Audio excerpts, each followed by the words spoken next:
la FITEST, peut-être plus de 40 ans, donc un petit peu plus ancienne que la FIET. C'était pour ça.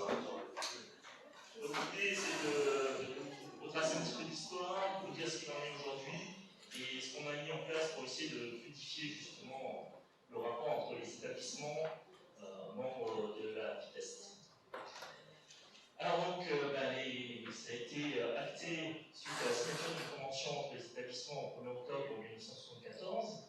Donc FITEST, ça veut dire Fédération interuniversitaire du téléenseignement de l'Est. FITEST de l'Est. Et donc l'émission, c'était de travailler ensemble de façon harmonieuse entre les services d'enseignement à distance, les SEM, et essayer d'avoir des partenariats.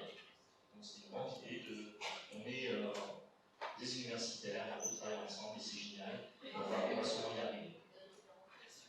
10 ans après, qu'est-ce qu'il en est? Donc on est 5 partenaires, Nancy, Strasbourg, Reims, Dijon, Besançon, et l'idée était de déposer un doc de lettres commun entre tous ces établissements. Et ça n'a pas été possible. Mais par contre, ça a permis de créer finalement une offre où chaque établissement a fourni un ensemble de modules. Et donc c'est là qu'est venu, qui a été mis en place ce catalogue de modules qu'on échange entre les 5 établissements. À défaut d'avoir un diplôme cohabilité dans les 5 établissements, ce qui n'a pas été possible, et bien nous avions construit une même maquette, et donc ensuite chaque établissement a amené sa contribution à cette maquette. Autre élément à cette époque, ça a été la formation des professeurs d'enseignement général de collège, les PEGC, et donc le ministère avait demandé qu'on accompagne cette catégorie de personnel pour monter en compétences. Et donc là aussi, il a fallu construire une réponse nationale, parce qu'il y a eu 3 zones géographiques qui ont été mises en place à l'époque. Il y en avait une sur Paris qui faisait Paris et l'Ouest, une sur Toulouse qui s'occupait donc du Sud, et puis Besançon qui s'occupait de toute la partie Grand Est, donc qui allait de Strasbourg jusqu'à Grenoble-Lyon. Donc là aussi, il a fallu construire quelque chose d'unique. Alors donc, une des grands modes de fonctionnement de l'époque, en plus du fait qu'il y ait plus de 50 modules échangés suite à la construction de ce doc de lettres, et bien ça a été l'harmonisation des calendriers. C'est-à-dire que les étudiants pouvaient venir passer leur examen dans l'un des 5 établissements. Les calendriers et les examens étaient au même moment, donc on organisait pour les autres dans nos centres simples. Et bien sûr, une règle de non-concurrence et de non-négation, donc on ne proposait pas des formations qui étaient existantes chez les autres partenaires. Donc tout ça a été merveilleux jusqu'à l'arrivée du LMD. Le LMD a fait qu'il n'était plus possible d'avoir des calendriers synchronisés à cause des contraintes d'examen qui étaient liées donc aux formations présentielles. Donc on a abandonné la synchronisation des examens, et donc qu'est-ce que ça a impliqué? On ne pouvait plus substituer les centres. Alors, on aurait pu avec un peu plus de bonne volonté, mais ça devenait un peu compliqué. Et donc tous les modules qui étaient au niveau échangés au niveau de la FITEST, on les a mis en contrôle continu. Donc, pour simplifier justement les synchronisations et les agendas de chaque établissement. Autre élément qui est venu perturber tout ça, c'était la fusion des établissements, en particulier Strasbourg, qui est devenue une très grosse université, et donc qui nous expliquait que ils avaient tout ce qu'il fallait chez eux, quoi. Donc, il n'y avait plus besoin finalement de rester partenaire au niveau de la FITEST, puisqu'ils avaient l'équivalent en ayant regroupé l'ensemble de l'établissement. Et dernier point, c'est la commune, avec aussi plutôt la commune et les problèmes financiers donc aux établissements, et en particulier Champagne-Ardenne, sur Reims, qui a arrêté l'année dernière, au mois d'octobre, vous imaginez la rentrée passée, leur licence de psycho. Et donc, sachant que cette licence de psycho en enseignement à distance fournissait 6 modules aux partenaires de la FITEST. Et donc, voilà, mode unique. Donc, 1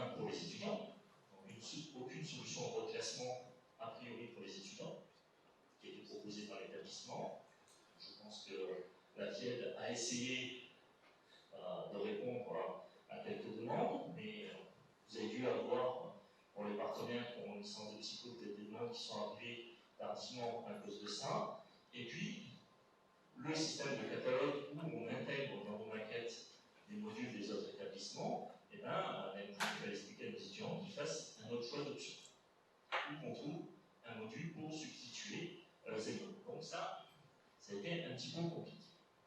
Et puis, dernier élément non négligeable, donc on fait partie de la même commune avec Dijon, et pour l'instant, on ne sait pas ce qui va nous arriver. Donc là aussi, il y a un petit flou pour la vitesse, puisqu'on a regroupé deux universités, l'université de Franche-Comté et l'université de Bourgogne, dans une même commune. Aujourd'hui, les deux groupes d'enseignement à distance restent à distance.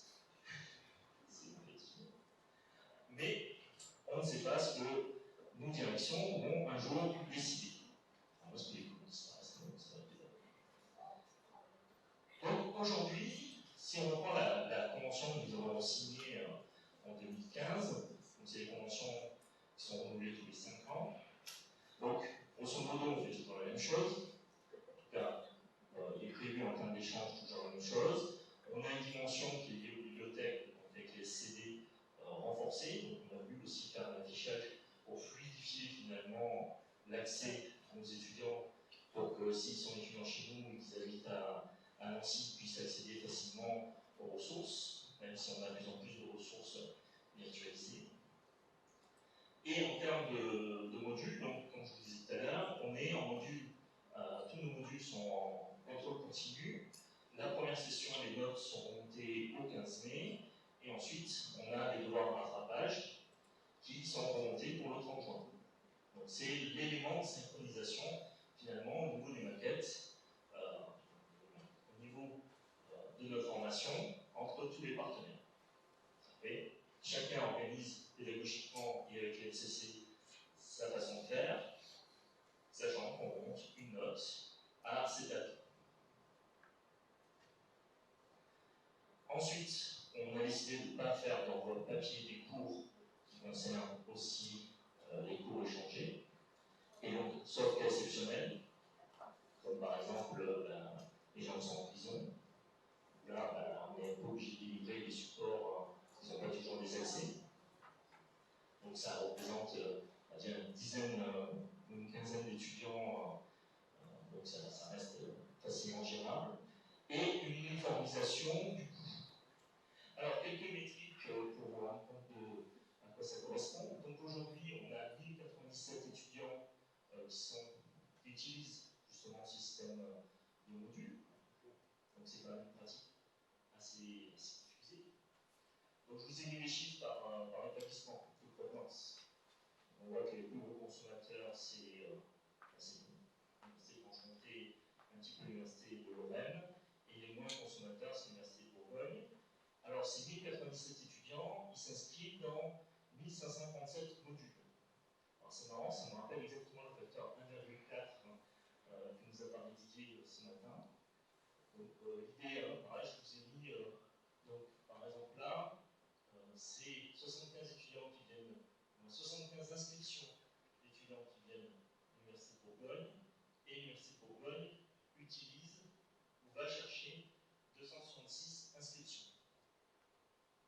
Pour les 51 étudiants de Bourguignon, ça correspond à 75 inscriptions dans les modules extérieurs qui sont faits, et il y a 266 personnes qui viennent utiliser les modules. Alors, combien d'inscriptions par module? On a 42 modules. En fait, c'est pas vrai. On est un petit peu des coquins entre nous, même si on s'aime tous dans la vitesse. En fait, officiellement, il y a 21 modules présents sur le catalogue. Et quand on creuse, on voit qu'en fait, il y a le double de modules, parce qu'il y a des échanges secrets. Ils ne le sont pas vraiment, hein. Mais historiquement, la licence d'Hébreu de Nancy avait l'habitude de travailler avec la licence d'ES de Besançon, et donc il y a des 3 modules, mais ils ne sont pas affichés dans le catalogue, mais c'est la pratique. Donc, je vous ai mis le vrai nombre de modules gérés au niveau de la plateforme qui n'apparaissent pas toujours au niveau du catalogue. Donc, le minimum, c'est 1. Alors, le 1, je crois que ça va être dans un module d'allemand sur culture germanique, où on a un seul étudiant inscrit, et le module ici de 262, qui est un module d'histoire. Donc la moyenne, c'est 39 inscriptions par module, mais en fait, bon, c'est un peu biaisé qu'on a des chiffres comme ça, et la médiane, je vous dis que ça parle plus, voir comment les choses se répartissent, donc il est plutôt autour de 29 inscriptions par module. Donc voilà un petit peu pour faire l'état des lieux, et ce mode de fonctionnement qui est assez intéressant, parce que l'idée c'est, on ne va pas produire un nouveau module, allons voir avec les gens avec qui on a l'habitude de travailler, on sait qu'ils travaillent bien, en tout cas historiquement, on a toujours travaillé ensemble, et construisons finalement une offre plus riche, avec des options plus riches, qui nous coûtent pas plus que ça. Alors le chiffre de 35 €, c'est parce que si la pratique qu'on a dans nos établissements était de faire payer l'inscription pédagogique. Et donc, grosso modo, les modules, en tout cas, moi j'ai fait de telle façon que ça se passe comme ça chez moi. Un module pris à distance, c'est 6 crédits ECTS. Et je vais payer, grosso modo, 1 € le crédit, 6 € pardon, le crédit ECTS. Donc 6 x 6, 36. Donc je rentre dans mes frais en quelque sorte. Je ne sais pas si mes collègues des autres établissements de la FITEST font la même chose, mais pour moi c'est transparent.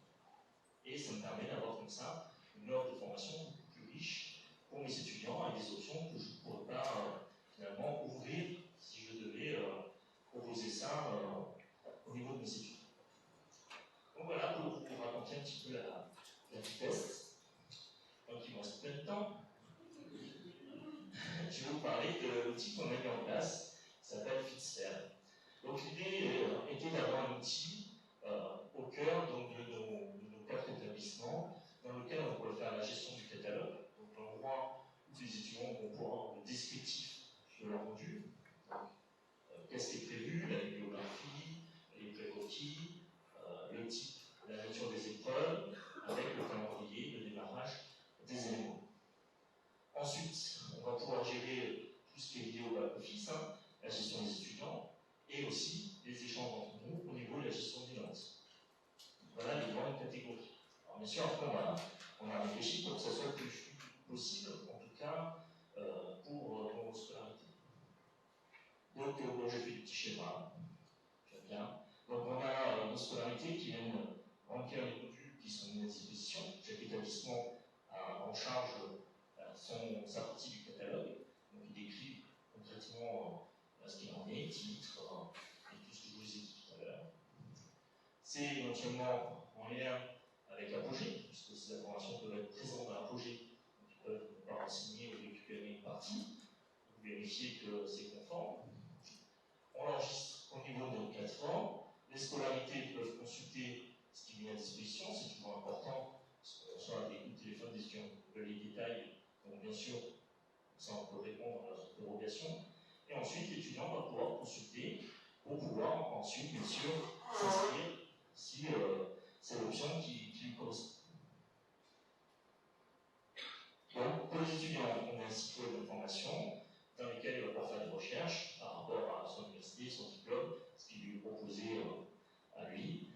Et pour les scolarités, eh bien, on va avoir les informations concernant est-ce que l'étudiant a déjà suivi le module, est-ce qu'il peut y accéder, et pouvoir éditer ensuite les informations. Donc, notre étudiant s'inscrit, il va dire à sa scolarité, ben voilà, j'ai trouvé mon module, c'est super, je vais m'inscrire. La scolarité va pouvoir saisir l'étudiant, va vérifier dans un projet éventuellement si c'est compatible avec le fait qu'il puisse s'y inscrire, et éventuellement consulter aussi la base locale pour voir s'il n'a pas déjà acquis ce module, et l'enregistrer. Une fois qu'il est enregistré, l'étudiant va recevoir un mail de validation en disant vous avez demandé à être enregistré là, est-ce que c'est bien ça que vous voulez faire? Et ça lui donne aussi le descriptif de comment il y accède, où il y accède. Donc, en parallèle, on fait l'inscription dans Google de cet étudiant, ce qui lui permettra éventuellement de pouvoir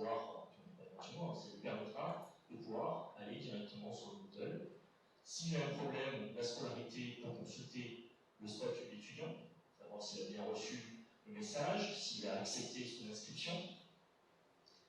Et ensuite, l'étudiant va pouvoir aller directement sur la plateforme de l'établissement qui met à disposition le module grâce à la délégation d'identification. Donc, c'est chiffré derrière, qui permet, avec les identifiants de son université d'origine, d'aller se connecter sur le Moodle où est présent le module. Donc, ces informations, le lien, sont donnés dans le message ici. Et donc, on n'a pas de devoir recréer l'identifiant local de l'étudiant, puisque il utilise ceux qui ont été fournis par son université. Voilà, si je résume un petit peu, on a inscription des étudiants, inscription dans un ou plusieurs modules. Si jamais l'étudiant veut se désinscrire, on a établi des règles. C'est-à-dire que s'il a déjà validé sur OK, aucun problème. S'il a déjà validé sur OK, eh bien, on va voir s'il s'est connecté réellement sur la plateforme. Donc on va voir les traces pour voir ce qu'il a effectué sur la plateforme.